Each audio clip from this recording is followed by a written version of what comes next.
अस्सलामुअलैकुम दोस्तों और साथियों, उम्मीद है आप लोग खैरियत से होंगे। थंबनेल से आपने पढ़ लिया होगा कि इस वीडियो का जो मौजू है वो बड़ा एक सादा सा है कि क्या शुगर का मरीज़ शुगर इस्तेमाल कर सकता है या नहीं। बहुत अहम है क्योंकि शुगर के मरीज़ जो हैं उनके जहन में ये हमेशा से ही ख्याल रहता है कि जब वो कहीं पे जाते हैं दावत में या किसी की तरफ खाने के लिए जाते हैं तो क्या अगर वहाँ पे कोई वो मीठी चीज़ खा सकते हैं या नहीं। इसका जवाब देने से पहले मैं दो आपको मिसालें देता हूँ, दो यानी इंतहाओं की, दो एक्सट्रीम की एग्जाम्पल देता हूँ जिससे आपको समझ आ जाएगी कि हमने बात करनी क्या है। एक मिसाल ये है कि आईसीयू में काम करते हुए अगरचे अक्सर एक वाक़या होता है, लेकिन कुछ वाक़यात होते हैं काफ़ी शिद्दत के। वो क्या वाक़या होता है, जैसे एक दफ़ा मैंने एक पेशेंट को रिसीव किया, वो खातून थी और वो बेहोश थी। घर वालों का ये कहना था कि इनके ये नींद से नहीं उठ पा रही थी। तो उसके बाद वो डायबिटिक शुगर की मरीज़ थी और इंसुलिन और गोलियां वो लेती थी। अब जब भी हम किसी बेहोश मरीज़ को आईसीयू में लेते हैं तो सबसे पहले हमें क्या करना होता है, गोरा इसको कहता है ABC, एयरवे ब्रीदिंग सर्कुलेशन, कि आपने जल्दी से उसको सांस की नाली को बचाना होता है। क्योंकि बेहोश मरीज़ का ना सिर्फ ये कि सांस बंद हो रहा होता है, बल्कि जो खुराक के जो भी खुराक मैदे में मौजूद होती है वो उसकी सांस की नाली में जा सकती है। तो इस वजह से एयरवे ब्रीदिंग का मतलब होता है कि हमने एक ट्यूब डालनी होती है प्लास्टिक की उसकी सांस की नाली में, ताकि इस चीज़ से बचाया जा सके। ब्लड प्रेशर हम लेते हैं, लेकिन हम लोगों ने साथ ABC के साथ G भी इस्तेमाल करते हैं कि ग्लूकोज फौरी चेक करें कि इसके जिस्म में शुगर का क्या लेवल है। अब जब उसको मैं नाली डाल रहा था तो उसी दौरान ही पता ये चला कि जो उसकी शुगर थी वो 30 से कम थी, यानी एक लेवल पे आके नॉट डिटेक्टेबल होती है। फौरी तौर पे हमने शुगर के टीके लगाए जिसको हम कहते हैं 25% डेक्सट्रोज वाटर, यानी 25%, उसके अंदर बहुत ज़्यादा शुगर होती है। और अगले 2 से 3 मिनट में जैसे ही लगा है तो वो मरीज़ जो है होश में आ गया और उसने हाथ पकड़ लिया, क्योंकि जो हम नाली डालने की कोशिश कर रहे थे। तो जैसे ही वो होश में आई तो वो उठ के बैठ गई और हमने भी ज़ाहिर है कि वो एफर्ट छोड़ दी। पता ये चला कि शुगर का लेवल, क्योंकि ग्लूकोज का लेवल इनके जिस्म में कम हो गया था, और हमारा जो दिमाग होता है, हमारे जो खून के सुर्ख खली होते हैं, उनके लिए बहुत ज़रूरी है कि उनके पास ग्लूकोज हो। तो जैसे ही ग्लूकोज कम हुआ तो ब्रेन जो है वो सोने की तरफ चला गया, यानी बेहोशी की तरफ। अब दूसरी एग्जाम्पल ये है कि होते रहते हैं ये वाक़यात, लेकिन मेरे जानने वालों में एक वाक़या हुआ है कि एक यंग लड़का जो है वो शुगर का मरीज़ था, जिसको हम टाइप 1 डायबिटीज़ कहते हैं। लेकिन वो अपना बिल्कुल भी ख्याल नहीं रखता था, यानी हमेशा उसकी शुगर 300, 250 उससे ज़्यादा होती थी। उसको एक बात हम हमेशा समझाते थे कि देखें, जो शुगर का मरीज़ होता है जिसकी शुगर कंट्रोल में नहीं होती, तो वो अंदर से खोखला हो जाता है अगर उसकी शुगर को कंट्रोल ना किया जाए। बज़ाहिर आपको कोई मसला नज़र नहीं आ रहा होगा दुनिया को, लेकिन अगर खुदा न खास्ता कभी कोई आपको इन्फेक्शन हुई तो वो बहुत तेज़ी से आपके जिस्म में फैलेगी और एंटीबायोटिक देने के बावजूद वो कंट्रोल में नहीं आएगी, क्योंकि आपका शुगर का जो हर वक्त का जो कमज़ोर कंट्रोल है वो आपके मुदाफ़ती निज़ाम को बहुत कमज़ोर कर देता है। और हुआ भी फिर ऐसे ही कि एक पाँव की जो एक इन्फेक्शन होती है वो उनके लिए बहुत ज़्यादा ख़तरनाक साबित हुई, क्योंकि अंदर से उनका सिस्टम कमज़ोर था। और कोविड के दिनों में भी आपने यही चीज़ देखी थी कि वो लोग जो शुगर के मरीज़ थे और उनकी शुगर का कंट्रोल कमज़ोर था, तो उनको बहुत नुकसान हुआ कोविड की वजह से, कोरोना की वजह से। तो दो ये इंतहाओं का मिसाल देने का क्या मकसद था। ग्लूकोज की अहमियत है आपके जिस्म में, लेकिन बढ़ी हुई ग्लूकोज आपके लिए ख़तरनाक है। तो क्या शुगर का मरीज़ शुगर या ग्लूकोज इस्तेमाल कर सकता है?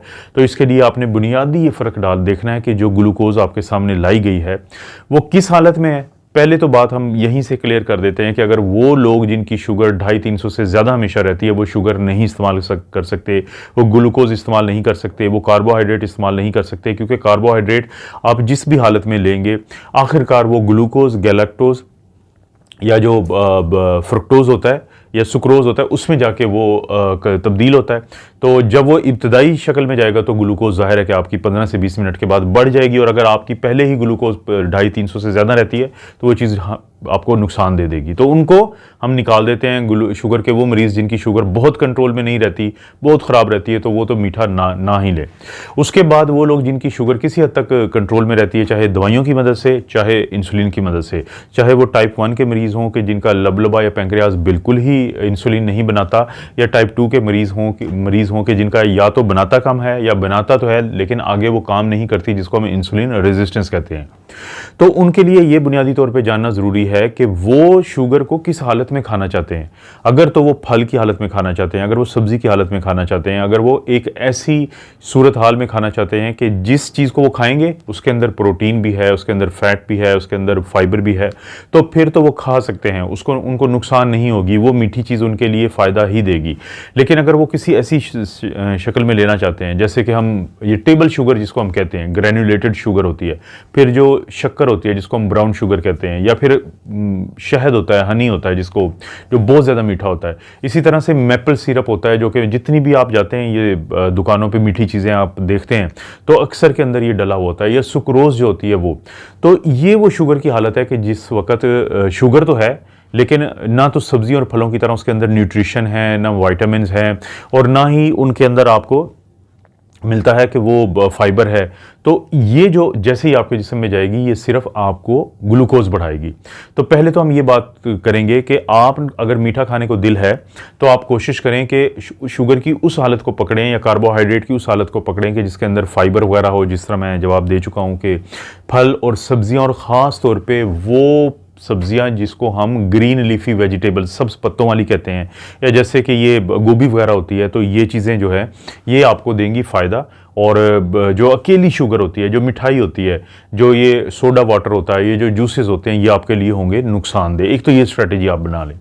दूसरी स्ट्रेटजी ये है कि फ़र्ज़ करें बाज़ का तो आपको पता होता है कि आपने रात को किसी फंक्शन पे जाना है या कल किसी फंक्शन पे जाना है, तो आपने अपने दिन की स्ट्रेटजी बना लेनी है। वो स्ट्रेटजी क्या होगी कि अगर आपने रात को 8 बजे जाना है किसी फंक्शन पे जहाँ पे चांसेस हैं कि आपको मीठा खाना पड़ सकता है, चाहे वो बिल्कुल यानी मिठाई की शक्ल में ही क्यों ना हो, किसी हद तक, बहुत ज़्यादा बिल्कुल भी नहीं, तो फिर आप दिन में कोशिश करेंगे कि आप वो चीज़ें लें जो जिसमें फल, सब्जियां, सब्ज़ पत्तों वाली सब्जियां, गोभी वगैरह, ये चीज़ें, खीरे और इस टाइप की चीज़ें शामिल हों, ताकि जब आप पहले टाइम पे ये खा लें, आपके जिस्म में फाइबर भी हो, आपके जिस्म में बाकी चीज़ें हो, न्यूट्रिशन भी हो। लेकिन जब आप रात को या अगर सुबह को खाते हैं तो फिर रात को ज़ाहिर है कि आप रिवर्स करेंगे इस रूटीन को, तो वो शुगर आपको अफेक्ट नहीं करेगी। लेकिन किसी भी चीज़ को आपने बहुत ज़्यादा इस्तेमाल नहीं करना, शुगर की मैं बात कर रहा हूँ। तो एक और जो अहम तरीका ये होता है कि जो अक्लमंद लोग होते हैं वो अक्लमंद स्ट्रेटजी बनाते हैं। शुगर का मरीज़ है लेकिन कॉमन सेंस अच्छी है, आईक्यू लेवल अच्छा है, तो वो क्या करेंगे कि अगर उनको मिठाई खानी पड़ रही है, अगर उनको कोई और चीज़ ऐसी खानी पड़ रही है जिसकी तरफ दिल उनका माइल है, क्योंकि बहुत दफ़ा इंसान ज़ाहिर है कि कमज़ोर तख्लीक है, तो वो जो है वो बहुत जल्द जो अपने जज्बात और अपनी जो कशिश होती है किसी चीज़ की उसकी तरफ चला जाता है। तो अगर आपने मीठा खाना है तो कोशिश करें साथ ही आप चिकन का पीस, फ़िश का पीस, कोई बॉइल्ड एग होता है, कोई इस फैट वाली चीज़ रख लें। लेकिन आप जो मीठी चीज़ खाएं वो साथ ही आप ऐसी चीज़ भी लें ताकि जब आपके मैदे में ये जाएं तो वो जो ग्लाइसेमिक इंडेक्स की हम अक्सर की चीज़ें रखेंगे तो फिर वो चीज़ जो मीठी भी है तो उसका ग्लाइसेमिक इंडेक्स भी कम हो जाएगा ऑटोमेटिकली। और मैं अपनी बहुत सारी वीडियोस में आप लोगों को बता चुका हूँ कि किसी भी चीज़ का ग्लाइसेमिक इंडेक्स जब 55 से कम होता है वो आपके लिए बहुत अच्छी चीज़ है। जब किसी चीज़ का ग्लाइसेमिक इंडेक्स 55 और 70 के दरमियान होता है तो वो दरमियाने दर्जे की अच्छी चीज़ है। और जब किसी चीज़ का ग्लाइसेमिक इंडेक्स 70 से ज़्यादा होता है तो आपके लिए अच्छी नहीं होती, वो फौरी तौर पे और बहुत जल्द आपकी शुगर को बढ़ा देती है आपके खून के अंदर। तो अपनी प्लेट के अंदर अपनी मनपसंद मिठाई के साथ, मनपसंद खीर के साथ, मनपसंद कस्टर्ड के साथ, जेली के साथ चिकन रखें, फ़िश रखें, अंडा रखें, कोई और चिकनाई वाली चीज़ रख लें, कोई सब्ज़ी वाली चीज़ रख लें, ताकि उसको भी आप इंजॉय करें और ग्लाइसेमिक इंडेक्स को भी आप अपने आईक्यू लेवल और स्मार्टनेस की वजह से कंट्रोल में रखें। दोस्तों ये था इस बात का जवाब कि क्या शुगर का मरीज़ शुगर खा सकता है। इस तरह की वीडियोज़ मिलती रहेंगी। वीडियो को लाइक करें, चैनल को नहीं किया सब्सक्राइब तो रिक्वेस्ट है कि सब्सक्राइब कर लें, और ये जो घंटी नज़र आई है साथ आपको इसको भी दबा दें ताकि हर नई वीडियो का नोटिफिकेशन आपको फौरी मिल जाए। और कोई वो वीडियो जो किसी दोस्त रिश्तेदार को फ़ायदा दे सकती हो तो उसको शेयर के ऑप्शन से शेयर कर दीजिए करें ताकि चैनल को भी फ़ायदा हो। आप अपने लिए डाउनलोड कर सकते हैं देखने के लिए। आप अपना और अपनी फैमिली का ख्याल रखें। अल्लाह ताला आपको और आपकी फैमिली को हर किस्म की बुराई, बीमारी और आजमाइश से महफूज रखे।